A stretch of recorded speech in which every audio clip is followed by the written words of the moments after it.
Ayan mga kabayan, muli na naman ako magkipagsapalaran sa ilalim ng dagat. At una sa lahat ay binabati ko kayo ng Merry Christmas sa inyo pong lahat. At ito ang una kong natagpuan, isang kanuping, sapul kang kanuping ka. Ayan, ang ganda ng tama ni kanuping, nagitik. Narigaluhan ng gitik, unang-unang pana. At sana mayroon ka pang kasama, kanuping ka. Sige, magsilabas-labas ka dyan. At eto na, sinasabi ko na, may nagpakita na kaagad. Ay, kaya lang maliit, nasulid, hayaan ko na yan, para lumaki pa. Hanap na lang uli kung ano pang matatagpuan dyan, magsipaglabasan na kayo dyan. Ayun, kanuping na naman, nakatalikod. Tirahin ko na ito kahit nakatalikod, sapul ka dyan. Ayan, ang ganda ng tama uli. Pero hindi siya nagitik. Okay na yan. Napakaganda ng coral sa lugar na ito at napakalinaw. Ang daming pagsisilipan ng isda. Dahan-dahan lang ako ng langoy at ang ganda ng corals. Ang lalaki ng bato. Kailangan kong manilip. Ayun, may napansin ako. Isang talagbago, yari ka sa akin. Ang ganda ng pakakatago mo. Sapul ka dyan. Ayan na. Tinamaan na. Ang ganda ng tago mo. Akala mo makakaligtas ka sa akin. Hindi ka makakaligtas. Nasaan kaya kasama mo? Talagbago ka. Kailangan makuha ko ang kasama mo. Nakakalungkot. Nag-iisa ka lang dyan. Yun, naroon na. Talagbago pa. Ay, ito na ang kasama. Yari ka uli sa akin. Sisipating kitang maigi. Sapul ka dyan. Ang ganda ng pagkatago sa ilalim ng bato. Kailangan pandukutin. Tagong-tago. Mabuti na lang at napakalinaw ng tubig kaya madali ko siyang makita. Nasaan na kaya ang makasama mo? Labas-labas na. Kaya lang itong lahat kong itong mga kabayan, talagang medyo masama ang pakiramdam ko. At ito na, may pitik. Huli ka! Para akong tatrangkasuhin itong laot kong ito. Kaya baka hindi ako magtagal sa ilalim.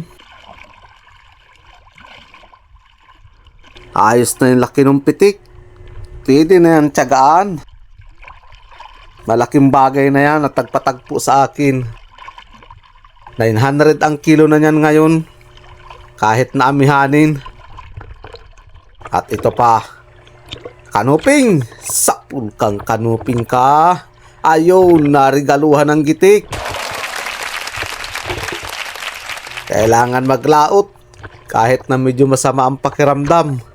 Talagang ganyan talaga ang may pamilyang tao. Mahirap talaga pag pinanganak na isang mahirap. Kailangan magtiis. At ito pa, may talagbago. Yari ka sa akin, talagbago ka na naman. Sipat, sapul ka. Ayos, hindi siya nakapalag. Nakalampas yung pana ko, kaya hindi na siya makakawala dyan. Magagandang klase ang natatagpuan ko dito ah. Kakabintaman na kaya ata dito ng maigi-igi.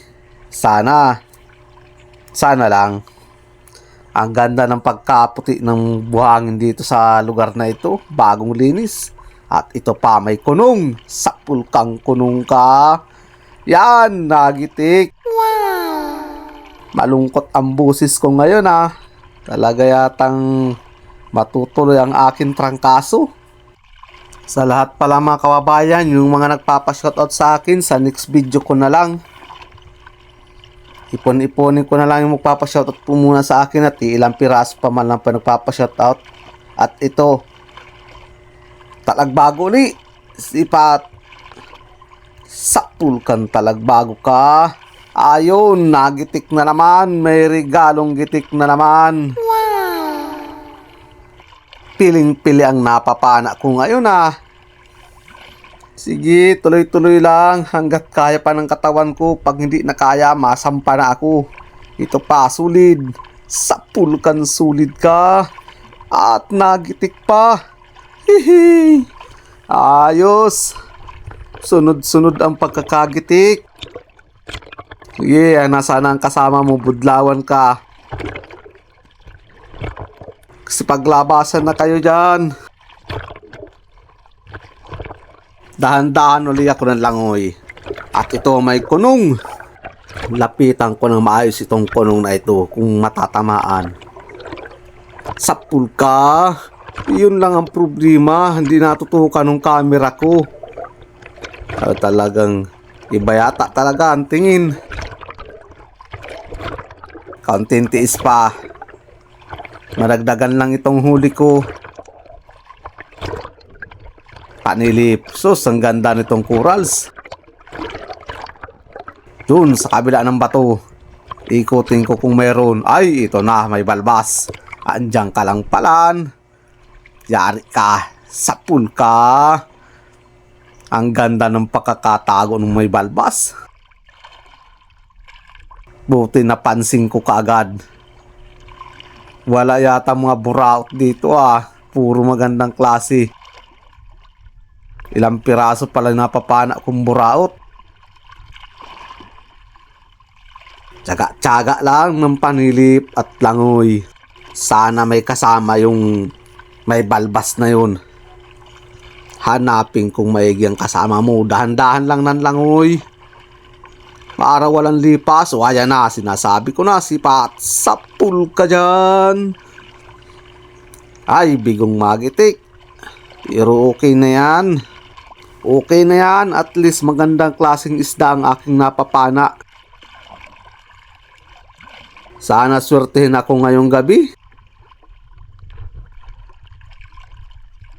Uy, anong nangyari sa batong ito?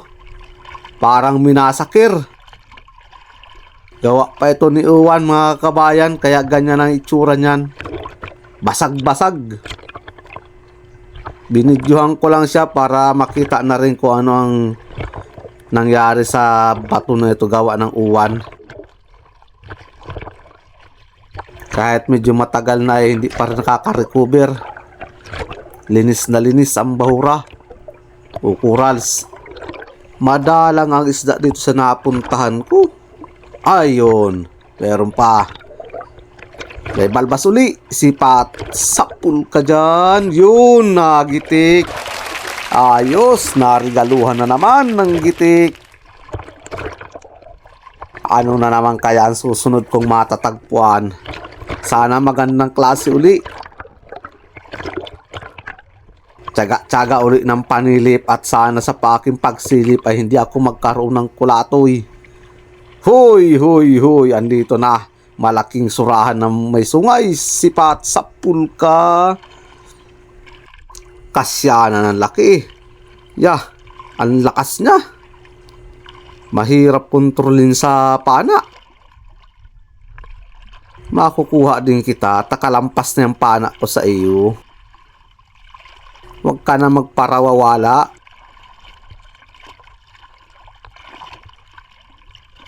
Paborito ito ng mga taga-Kalagwas. Masarap na isda na ito. Ginagataan nila yan. Ano kaya kasama nitong surahan na ito dyan? Uy, huy. Yung malaki ang mata. Pagkapanak ko itong mga bayan, masampa na ako at talagang masama. Ayan na. Nagitik na ang panghuli. Ano, ang laki ng mata Hindi na kaya. Sampa na. Hindi ko na ipakita ang pag-video sa ibabaw.